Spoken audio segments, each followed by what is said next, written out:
Hello everyone, welcome back to our channel Radhika food story. ఈరోజు special recipe వచ్చేసి Ramzan special sheer khurma. Sheer khurma సేమియా పాయసం లాగే కనిపిస్తూ ఉన్నా కూడా వాడే సేమియా కుకింగ్ ప్రాసెస్ టేస్ట్ డిఫరెంట్గా ఉంటుంది. 1 లీటర్ పాలను తీసుకొని స్టవ్ పై ఉంచి పాలను మరిగించాలి. పాలను మరిగించేటప్పుడు స్టవ్ సిమ్లోనే ఉంచాలి. షీర్ కుర్మాకి డ్రై ఫ్రూట్స్ ఎక్కువగా ఉండాలి. మీకు నచ్చిన అవైలబుల్గా ఉన్నవి తీసుకోండి. ఇప్పుడు మరో స్టవ్ పై ఒక ప్యాన్లో 2 టేబుల్ స్పూన్ నెయ్యి వేసి తరిగిన బాదం, పిస్తా, చిరోంజి అలాగే కాజు ముక్కలు వేసి లో ఫ్లేమ్లో వేయించండి. డ్రై ఫ్రూట్స్ కాస్త వేగాక మంచి అరోమా వస్తుంది.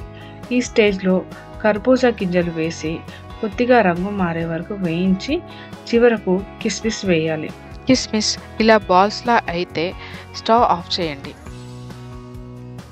ఇప్పుడు పాలలో సీడ్స్ తీసేసి ముక్కలుగా చేసిన ఖర్జూరాన్ని వేసి తర్వాత వేయించి ఉంచిన డ్రై ఫ్రూట్స్ని వేసి దగ్గర పడేంత వరకు పాలను మరిగించాలి. ఇలా పాలు చిక్కబడిన తర్వాత 3/4 కప్పు చక్కెరను వేయండి. షీర్ కుర్మా సేమియా ఈ విధంగా సన్నగా ఉంటుంది. వీటిని ఒక 100 గ్రామ్స్ తీసుకొని ఈ విధంగా క్రష్ చేసుకోవాలి. పాన్లో కొద్దిగా నెయ్యి తీసుకొని అందులో సేమియా వేసి లో ఫ్లేమ్లో కొద్దిగా రంగు మారే వరకు వేయించండి. మనం 1 లీటర్ పాలను తీసుకొని సగం అయ్యేంత వరకు మరిగించాము కాబట్టి 100 గ్రామ్స్ సరిపోతాయి. మరుగుతున్న పాలలో 1 టీ స్పూన్ ఇలాచీ పౌడర్, చిటికెడు సాఫ్రాన్ మంచి కలర్ కోసం. ఇది కంప్లీట్గా ఆప్షనల్. వేయించిన సేమియా కూడా వేసుకోవాలి. సేమియా వేసిన తర్వాత 1 మినిట్ ఉంచి స్టవ్ ఆఫ్ చేసుకోవాలి. ఈ సేమియాని ఎక్కువసేపు ఉడికించకూడదు.